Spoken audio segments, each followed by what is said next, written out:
So have you gotten any sleep from yesterday when we talked to you, Karen? A little bit. All right, good. Bit. When we talked to you yesterday, 55 was still open.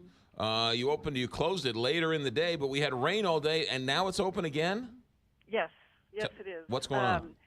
So the water came up over about halfway across 55 southbound yesterday, so that's why we had to close it. But the river crested in Arnold overnight, and so we saw the water started receding pretty quickly. So we got it open by about 5:30 this morning. So all lanes on 55 are open. The southbound ramp from Merrimack Bottom, though, is still closed. We think that'll probably be closed through part of today. We do see another crest coming over the weekend, but it looks at this point like it'll still be about the same. We may have to close a lane or two over the weekend, but hopefully we can keep some lanes open, unless, of course, that changes. But sure, certainly understandable. So you're saying there's a second wave coming after all of this rain over the last 24 hours or so? Right. Yeah. Right. All right, that's 55. When you have one lane closed down, is it safer to just close it all down, or is it safer to close one lane down?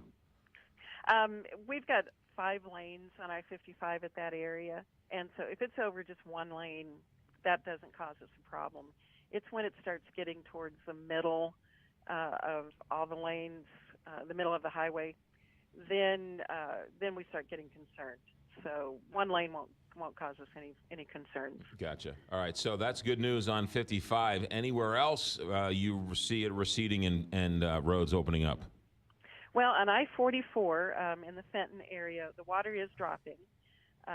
We are optimistic, if it continues to drop like it is, that later today we will be able to get out and start inspecting the road.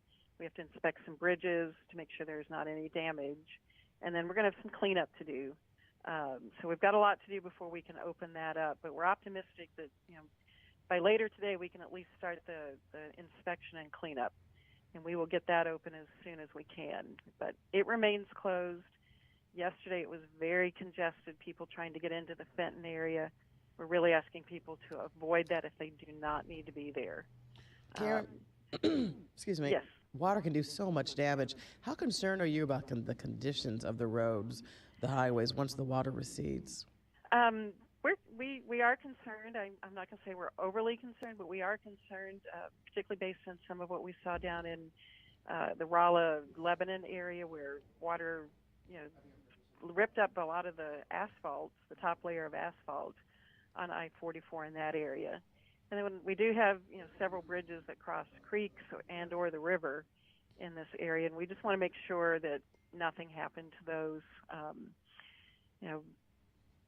So until the water goes down enough that we can start seeing it, I don't know what the condition is. Mm-hmm. You're mentioning the Fenton area. Were you talking 141 or Gravway Road over there, or that 141 44 area? What were you talking about specifically?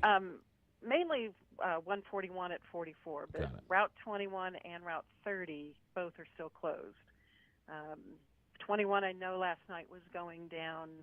I haven't heard anything this morning about where it is on 21.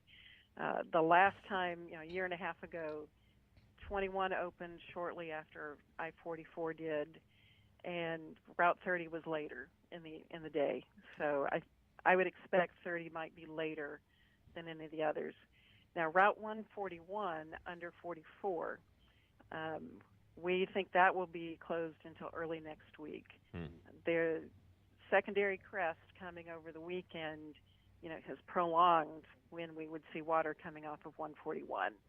And we know we're going to have a lot of cleanup to do on 141 once that water goes down. Karen, are you seeing people heed your advice and work from home or take alternate routes or carpool, or what are you seeing out there?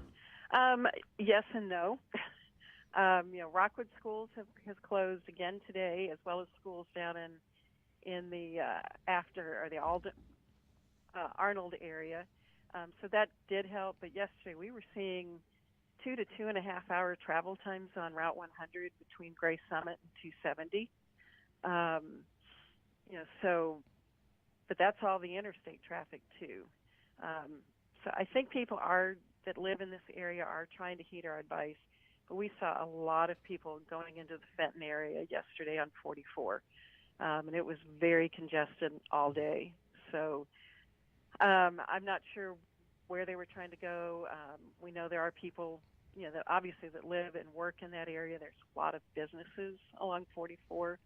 There's a hospital down at Bowles and 141, St. Clair Hospital. So that was the area we probably saw the most congestion.